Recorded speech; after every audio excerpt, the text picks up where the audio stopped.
موسیٰ علیہ السلام کا جب حضرت عمر کو صحیفہ ملا تھا تو آقا کے سامنے پڑھ رہے تھے تو کچھ جیسے خیال نہیں رہا ان کو، تو آقا جی کے چہرے پر کچھ ناگواری کے تھے کہ خادم کی تعریف آقا کے سامنے ہونی چاہیے، نہیں ہونی چاہیے۔ تو حضرت ابو بکر نے حضرت عمر کو کہا اس طرف تو دیکھو، ادھر تو دیکھو۔ جب دیکھا آقا کے چہرے پہ ناگواری تھی تو ایک دم کہا رضیت باللہ ربًا، میں اللہ پہ راضی، میرا رب ہے، اسلام میرا دین ہے اور آپ میرے نبی ہیں۔ پھر آقا نے کہا لو کان موسیٰ حیًا، اگر موسیٰ علیہ السلام سے موجود ہوتے لما وسعہ الا اتباعی، ان کے لیے گنجائش نہ ہوتی میری اتباع کے بغیر میرے خادم ہی رہتے، میرے ماتحت ہی رہتے، میرے حکموں کو مانتے رہتے، تم ان کی بات میرے سامنے کرتے ہو۔ اگر آقا جی خود کہتے تھے، تواضع سے کہتے تھے کہ مجھے فضیلت مت دو، اگر آپ کہتے ہیں فضیلت مت دو، امت کو تعلیم دیتے ہیں کسی کو فضیلت ہو بھی تو اللہ سے ہے، وہ تکبر نہ کرے، یہ سمجھانا تھا، ورنہ آپ کو فضیلت تھی۔ آپ کہ مجھے فضیلت نہیں ہے۔ اب دیکھیں نہیں حدیثوں کا جوڑ توڑ، تو جس میں اللہ تعالیٰ کرے ہم بھٹکے نہیں۔ ہاں تو کہا لو کہ موسیٰ بھی وہاں عاجز ہیں، غلام ہیں، زمین غلام، آسمان غلام، ہر چیز آپ کی غلام، ہم بھی انشاءاللہ غلام۔ موسیٰ بھی عاجز، جبریل بھی عاجز۔ جبریل جب آپ معراج پہ جا رہے تھے خادم کی طرح رکاب کو پڑا، جب قدم رکھتے ہیں رکاب کو پکڑا کھڑا تھا، اور جو خوشی سے براق تھوڑا ہلا تو جبریل نے ڈانٹا اس براق کو، کہا تجھ کو پتہ ہے کہ مخلوق میں عظیم تر ہیں تو حضرت محمد مصطفیٰ، تجھ کو حرکت نہیں کرنی چاہیے۔ خوشی سے ہل رہا تھا کہ ادب پکڑ، اور جبرائیل نے رکاب پکڑی ہوئی تھی جہاں پیر رکھتے ہیں۔ سبحان اللہ، سبحان اللہ، سبحان اللہ، بلغ العلا بکمالہ۔ بڑی باتیں ثابت صحیح حدیثوں ہیں۔ لوگ توحید بیان کرتے ہیں، وہ بھی بیان کرو، آقا کی عظمت بیان نہ کرو۔ خدا نے نہیں کہا ہے وَتُعَزِّرُوهُ وَتُوَقِّرُوهُ، ان کی تعظیم توقیر کرو، تو پھر وہ بتانی چاہیے چیزیں، ان کی تعظیم توقیر کے اسباب کیا ہیں، کس معاملے میں افضل ہیں اور کیا کیا ان کی خصوصیات ہیں، وہ بتائے گا کسی کو تو اس کے ذہن میں آئے گا نا۔ جب آپ ان کا بتائیں گے نہیں تو وہ کیسے عظیم سمجھیں گے؟ تو یہ چیزیں بیان کرنی چاہیے کہ خدا کا حکم ہے وَتُعَزِّرُوهُ وَتُوَقِّرُوهُ، ان کی تعظیم کرو، ان کی توقیر کرو، بتاؤ۔ تو پھر انسان کو یہ بتانا چاہیے ان کی تعظیم توقیر کے اسباب کیا ہیں۔ جب وہ بتائیں گے نہیں وہ کیسے حضرت محمد مصطفیٰ کا مرتبہ اور عظمت سمجھ سکے گا؟ یہ بھی لازم ہے، فرض ہے، قرآن نے کہا ہے وَتُعَزِّرُوهُ وَتُوَقِّرُوهُ، قرآن نے کہا ہے وَرَفَعْنَا لَكَ ذِكْرَكَ، ہم نے آپ کی شہرت کر دی ہے۔ قرآن نے کہا ہے وَقِيلِهِ يَا رَبِّ، آپ کے بولنے کی قسم ہے، آپ گفتگو کرتے ہیں، جادو کرتے ہیں، لوگوں کو کیا ہو جاتا ہے۔ ہاں، اور شہروں کی قسم کھائیے، مکے کی قسم کھائیے، کیوں کھائی؟ أَنْتَ حِلٌّ بِهَذَا الْبَلَدِ، اس میں آپ چلتے ہیں، اس شہر کی قسم ہے، آپ چلتے ہیں، آپ اس شہر کی قسم ہے، اے محمد اس شہر کی قسم ہے، وَأَنْتَ حِلٌّ بِهَذَا الْبَلَدِ، اس بلد، اس شہر میں آپ ہیں، آپ چلتے ہیں، ہم اس شہر کی قسم کھاتے ہیں جس میں آپ چلتے ہیں۔ ہندوستان پاکستان کی قسم کھائی۔ سبحان اللہ، سبحان اللہ، سبحان۔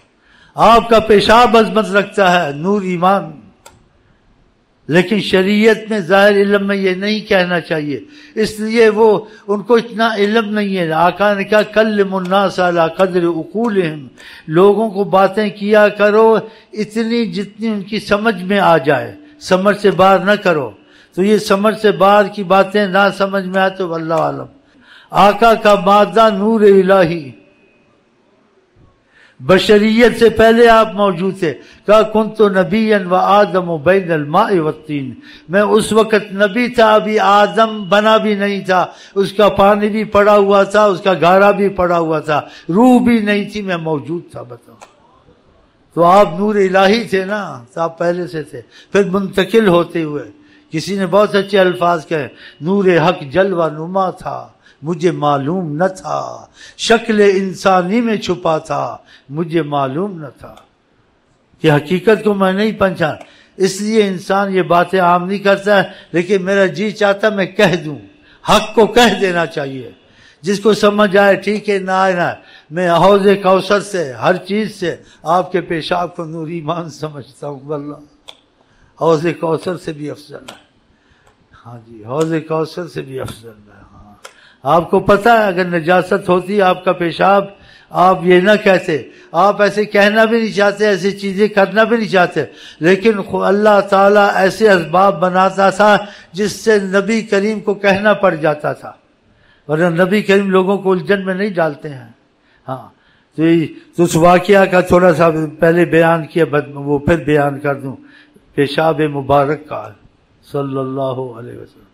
تو آپ کسی عذر سے پیشاب کیا تھا، پھر آئے اس پیشاب کو پھینکنے، جب پھینکنے آئے تو برتن خالی تھا، تو نظر ڈالی، دیکھا ایک عورت بیٹھی ہوئی تھی۔ آپ نے کہا میں نے پیشاب پھینکنا تھا، برتن خالی ہے۔ اس نے کہا مجھے تو نہیں پتا پیشاب ہے، میں آئی تھی، میں پیاسی تھی، تو میں سمجھی یہ پانی ہے، تو میں پانی سمجھ کر اس کو پی لیا۔ آقا جی نے کیا سوچنا چاہیے، جلدی نہیں کرنی چاہیے، تو نے پیشاب پی لیا، ایسے نہیں کہا۔ کیا فرمایا پاک نبی نے، پاک زبان نے، اللہ لن تشتکی بطنکی بعد اليوم ابدا، آج کے بعد تیرے پیٹ میں کوئی بیماری رہے گی نہیں۔ بتاؤ، ہمارے تمہارے پیشاب، خون، جراثیم مصیبت، آپ کا تھوک شفا، آپ کا پیشاب شفا، آپ کی ہر چیز شفا۔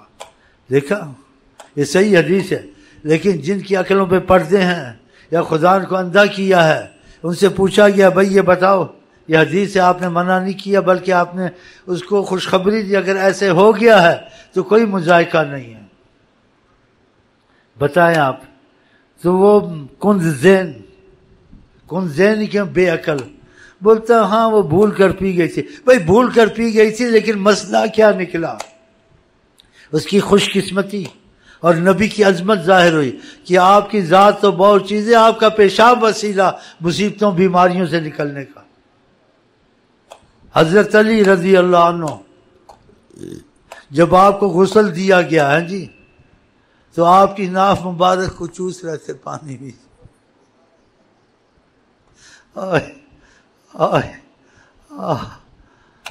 خدا کرے ہم کو آپ کو کوئی ایسی چیز نصیب ہو جائے انشاءاللہ، عقیدے میں تو ہے۔ ہاں، ایک صحابی کو بچنے لگوائے خون، کہا جا کے پھینک دو، ساتھ رہتے تھے نا، تو دیکھا یہ عام انسان کی طرح نہیں ہے، رہتے گھل مل کے عام انسان کی طرح، تو دل میں بڑا ادب کرتے تھے۔ وہ آپ کا خون تو لے گیا، آپ کا حکم مانا، یہ کہتے جا کے پھینک دو، زمین میں کہیں ڈال دو۔ اس نے کہا یہ پاک نبی ان کے ساتھ رہتے ہیں ہمارے، آپ نے سکھایا تو نہیں تھا، آپ نے بلکہ آپ نے کہا تھا جا کے کہیں ڈال دو، ڈال بھی دیتے تھے، لیکن ساتھ رہا تھا۔ آپ میں جو چیز نظر آتی تھی اس کو کسی دنیا میں نظر آنے کی نہ امید نہیں تھی کسی میں ایسی بات ہوگی۔ تو وہ خون لے کے گیا، اس نے کہا میں کیسے زمین پہ ڈالوں، یہ آقا جی کا خون ہے۔ اس نے محبت سے اس کو پی لیا۔ آقا جی کو ہر چیز کا پتہ ہوتا ہے، لیکن ظاہر پوچھتے ہیں۔ وہ جب آیا آپ نے کیا کیا تو نے؟ دفن کیا؟ بولتا ہے ہاں دفن۔ کہاں دفن کیا؟ سب پتہ تھا۔ پھر وہ ڈر گیا، بولا یہاں دفن کیا، میں نے پیٹ میں ڈالا۔ کہا تیرے جسم کے اندر نبی کی جسم کی کوئی چیز چلی گئی جس کا مفہوم ہے، ان لوگوں کے لیے بہت مصیبت ہوگی جو تجھ کو تکلیف دیں گے، ان کے لیے امان نہیں ہوگی، عذاب آئے گا۔ اس کا مفہوم یہ ہے، ویل کا لفظ ہے کچھ ایسا، ان کے لیے بربادی ہوگی کہ تیرا میرا باطنی جو سا تھا اور تعلق تو نے میرے ساتھ جو جڑا لیا، وسیلے کو مضبوط کیا کہ میرے جسم کی چیز تیرے جسم میں چلی۔ بتائے ہمارا تمہارا خون خراب، ہمارا تمہارا پیشاب نجس، آپ پاک، آپ کا ہر چیز پاک۔ اللہ تعالیٰ کرے ان کی نظر پاک ہم پہ پڑے، ہم بھی پاک ہو جائیں، کیونکہ قرآن نے کہا بھائی یزکیہم، یہ تم کو پاک کرتے ہیں، پاک ہیں تو پاک کرتے ہیں۔ تو اللہ تعالیٰ کرے جو ہم بیٹھتے ہیں تعریفیں کرتے ہیں، خدا کرے یہ دل سے ہو جس سے خدا بھی خوش ہو اور آقا بھی خوش ہوں اور ہم نوازے جائیں اور ہم صحابی بن جائیں۔ آدمی ساری عمر عبادت کرے، قیامت تک عبادت کرے، قیامت تک علم پڑھے، سب کچھ کرے، صحابی نہیں بن سکتا ہے، عابد زاہد صوفی ولی بن سکتا ہے۔ لیکن لاکھ گناہ گار ہو، اگر آقا کی نظر کو دیکھا، آقا نے دیکھا، وہ صحابی۔ اتنی قیمتی نظر ہے آپ کی حضرت محمد مصطفیٰ کی، اور سب کا اتفاق ہے صحابی وہی بنتا ہے جس کی نظر حضرت محمد مصطفیٰ سے ملی ہے۔ خدا کرے ہماری تمہاری موت سے پہلے آقا سے نظر جیسے بے حجاب ہو جائے، انشاءاللہ انشاءاللہ انشاءاللہ۔